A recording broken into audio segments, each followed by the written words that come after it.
ഹനുമാൻ ചാലീസിലെ അടുത്ത ശ്ലോകങ്ങളുടെ അർത്ഥം നോക്കാം. നാസേ രോഗ ഹരേ സബ് പീര ജപത് നിരന്തര ഹനുമത് ബീര. ഇതിൻ്റെ അർത്ഥം, വീരഹനുമാന്റെ നാമം സദാ ജപിച്ചുകൊണ്ടിരുന്നാൽ നമ്മുടെ സകല രോഗങ്ങളെയും വേദനകളെയും അവിടുന്ന് ഇല്ലാതെയാക്കും. ഹനുമാൻ സർവ്വരോഗങ്ങളെയും ശമിപ്പിക്കുന്നവനാണ്. ആ സ്മരണയാൽ തന്നെ ദുർബലന് ബലം ലഭിക്കും, ആശയറ്റവന് പ്രതീക്ഷയുണ്ടാകും, ഇരുട്ടിലുള്ളവർക്ക് വെളിച്ചവും കിട്ടും. സഞ്ജീവിനി കൊണ്ടുവന്ന് ലക്ഷ്മണനെ പുനർജീവിപ്പിച്ചതുപോലെ ശ്രീ ഹനുമാൻ സ്വാമിയെ വിളിക്കുന്നവർക്ക് രോഗശാന്തി ഉണ്ടാകും. അവിടുന്ന് ശാന്തി നൽകുന്നത് ശരീരത്തിൻ്റെ പീഡകൾക്ക് മാത്രമല്ല, ആഴത്തിലുള്ള ഹൃദയവ്യഥകളെയും അവിടുന്ന് ശമിപ്പിക്കും. കൂടാതെ കാമം, ക്രോധം, അസൂയ, ലോഭം തുടങ്ങിയ മനസ്സിനെ ബാധിക്കുന്ന ഈ അവസ്ഥകളും അതുമൂലമുണ്ടാകുന്ന ദോഷങ്ങൾ ശാരീരികമായ രോഗങ്ങൾ കൊണ്ടുള്ള വേദനകളേക്കാൾ കഠിനമായിരിക്കും. അപ്പോൾ അതെല്ലാം നീക്കാനും ഭഗവാന്റെ നാമസ്മരണയും നാമജപവും നമ്മൾ ഓരോരുത്തെയും സഹായിക്കും. ശ്രീ ഹനുമാൻ സ്വാമിയുടെ നാമം നിരന്തരം ജപിക്കുക വഴി മനസ്സ് എപ്പോഴും സ്വസ്ഥമായിരിക്കും. ബാഹ്യമായ ആരോഗ്യത്തിൻ്റെയും സൗഖ്യത്തിൻ്റെയും അടിസ്ഥാനം തന്നെ മാനസികമായ ആ ഒരു ശാന്തതയാണ്. എപ്പോഴും ഹനുമാൻ സ്വാമിയെ ഭജിക്കുക.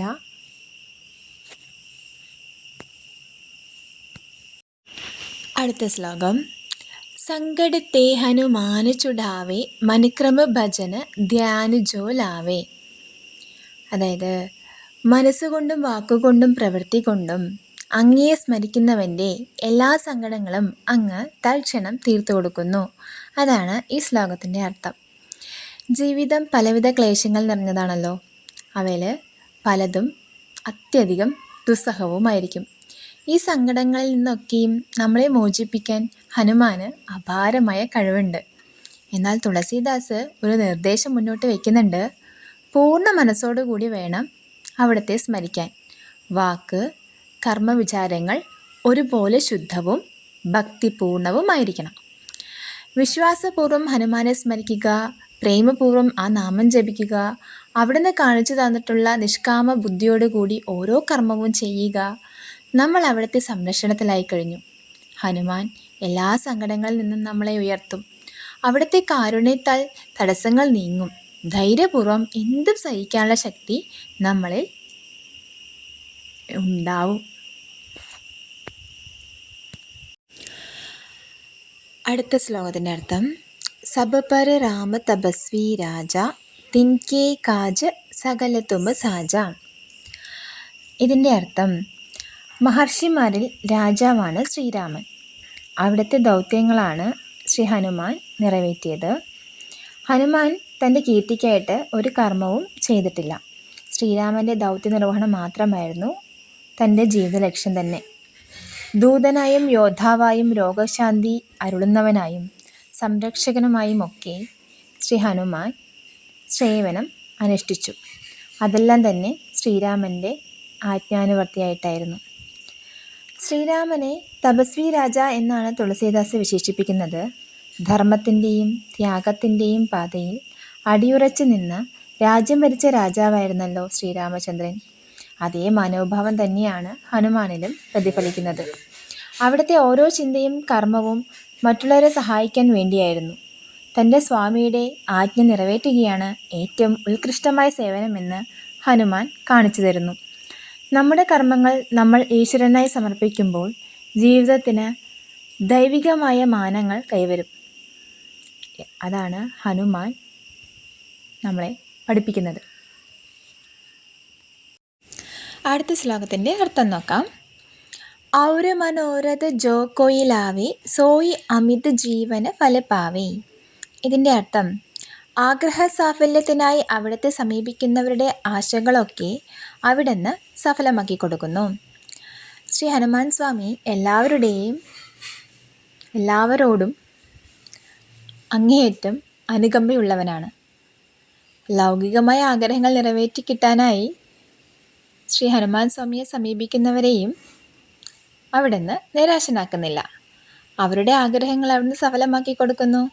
അവർക്ക് ശക്തിയും കൊടുക്കും, സമ്പത്തും വിജയവും പ്രദാനം ചെയ്യുകയും ചെയ്യുന്നു. എല്ലാ ആശകൾക്കും ഉപരിയായി തൻ്റെ ഭക്തരെ ഉയർത്തിക്കൊണ്ടുവരിക എന്നാണ് ഏറ്റവും മഹത്തായ അനുഗ്രഹം. ഭക്തിമാർഗത്തിലൂടെ അവിടുന്ന് നമ്മളെ മുക്തിപഥത്തിൽ എത്തിക്കും. ഹനുമാന്റെ നിസ്സീമമായ കാരുണ്യമാണ് ഇവിടെ നമ്മൾ കാണുന്നത്. നമ്മൾ എവിടെയാണോ അവിടെ എത്തി നമ്മുടെ കൈപിടിക്കും. നമ്മുടെ പ്രാർത്ഥനകൾക്ക് ഫലം തരും. സാവധാനം നമ്മളെ ഉയർത്തിക്കൊണ്ടുപോകും. നമ്മൾ ആശിച്ചത് നമുക്ക് നൽകി സന്തോഷിപ്പിച്ചുകൊണ്ട് അവിടുന്ന് നമ്മളെ ഒരുക്കും. ശരിയായി നമുക്ക് വേണ്ടത് എന്താണെന്ന് അറിഞ്ഞ് അതിനെ മാത്രം ആഗ്രഹിക്കാൻ സമർപ്പണത്തിൻ്റെതായ സന്തോഷത്തിൻ്റെയും സ്വാതന്ത്ര്യത്തിൻ്റെയും മാനങ്ങളിലേക്ക് ഹനുമാൻ നമ്മളെ ഉയർത്തിക്കൊണ്ട് പോകും. അടുത്ത ശ്ലോകത്തിൻ്റെ അർത്ഥം നോക്കാം. ചാര യുഗപര താപ തുമാര ഹൈപര സിദ്ധ ജഗത്ത് ഉജിയാര. ഇതിൻ്റെ അർത്ഥം, അങ്ങയുടെ യശസ് 4 യുഗങ്ങളിൽ വ്യാപിച്ചിരിക്കുന്നു. അങ്ങയുടെ കാന്തി ലോകം മുഴുവനും പ്രശസ്തമാണ്. സ്ഥലകാലങ്ങൾക്ക് അതീതമായിട്ടുള്ളതാണ് ശക്തിയും പ്രതാപവും. ഓരോ യുഗത്തിലും ശ്രീ ഹനുമാൻ സ്വാമിയുടെ ഭക്തിയും ശ്രീരാമസേവയും പ്രകീർത്തപ്പെടുക തന്നെയാണ് ചെയ്യുക. അധർമ്മം ശക്തി പ്രാപിക്കുമ്പോൾ ധർമ്മത്തിൻ്റെ ദീപശിഖയായി അവിടുന്ന് തെളിഞ്ഞു നിൽക്കുന്നു. അതുകൊണ്ടാണ് 4 യുഗങ്ങളിലുള്ളവർ ഹനുമാനെ ഭക്തിപൂർവം ഭജിക്കുന്നത്. ശ്രീ ഹനുമാൻ സ്വാമിയുടെ നാമം തന്നെ അത്യന്തം പ്രകാശമുള്ളതാണ്. അത് മനുഷ്യഹൃദയങ്ങളിലെ എല്ലാ ഭയങ്ങളുടെയും ദൗർബല്യങ്ങളുടെയും അന്ധകാരത്തെ അകറ്റുന്നതാണ്. മഹർഷിമാരും സാധകരും സാക്ഷ്യപ്പെടുത്തുന്നു, ഹനുമാന്റെ നാമസ്മരണ കൊണ്ട് മാത്രം ഹൃദയത്തിൽ ശ്രദ്ധയും ശുദ്ധിയും നിർഭയത്വവും വന്നു നിറയുന്നു. അവിടുന്ന് രാമായണത്തിലെ യുദ്ധവീരനായ വെറുമൊരു കഥാപാത്രം മാത്രമല്ല. ഹനുമാൻ സ്വാമിയുടെ പ്രതാപം കാലാതീതമാണ്. നൂറ്റാണ്ടുകളായി ആ ഉജ്ജ്വല പ്രഭാവം ഭക്തന്മാർക്ക് നേർവഴി കാണിച്ചുകൊണ്ടേയിരിക്കുന്നു. അടുത്ത ശ്ലോകം. സാധു സന്ധിക്ക് തുമരഖ്വാരെ അസുര നികുന്ദന രാമദുലാരെ. ഇതിൻ്റെ അർത്ഥം, അവിടുന്ന് മഹർഷിമാരുടെയും സജ്ജനങ്ങളുടെയും സംരക്ഷകനാണ്, അസുരന്മാരെ നിഗ്രഹിക്കുന്നവനുമാണ്. സർവോപരി ശ്രീരാമന് ഏറ്റവും പ്രിയങ്കരനാണ്. ഹനുമാൻ എപ്പോഴും തൻ്റെ ശക്തി പ്രയോഗിക്കുന്നത് ധർമ്മത്തിൻ്റെയും വിജയത്തിൻ്റെയും വേണ്ടിയിട്ടാണ്. സജ്ജനങ്ങളോടും സന്യാസിമാരോടും അങ്ങേയറ്റം കൃപയുള്ളവനുമാണ്.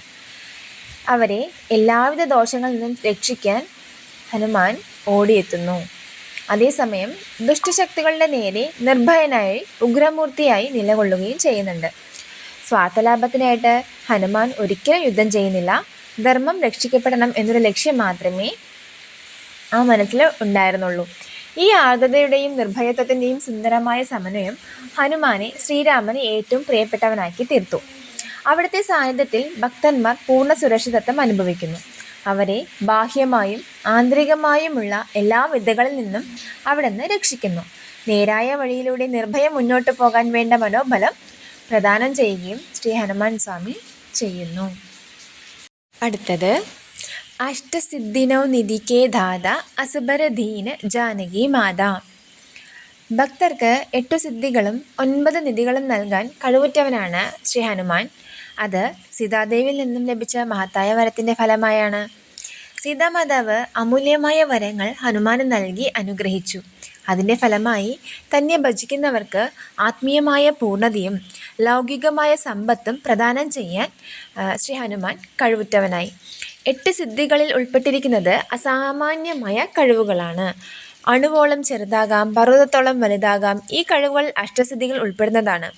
9 നിധികൾ സൂചിപ്പിക്കുന്നത് എല്ലാവിധത്തിലുമുള്ള സമ്പത്തിനെയാണ്. ഈ വരങ്ങളെല്ലാം തൻ്റെ ഭക്തർക്ക് നൽകാൻ പ്രാപ്തിയുള്ളവനാണ് ശ്രീ ഹനുമാൻ. എന്നിട്ട് പോലും തീർത്തും നിഷ്കാമനായി അവിടുന്ന് ഏറ്റവും സരളമായ ജീവിതം നയിക്കുന്നു. തന്നെ സമീപിക്കുന്ന ഭക്തർക്ക് അവരുടെ ആവശ്യമറിഞ്ഞ് അവിടുന്ന് വരം നൽകുന്നു. എന്നാലും ആത്യന്തികമായി അവരെ ഭക്തിയുടെയും മുക്തിയുടെയും മാർഗത്തിലേക്ക് നയിക്കുന്നു.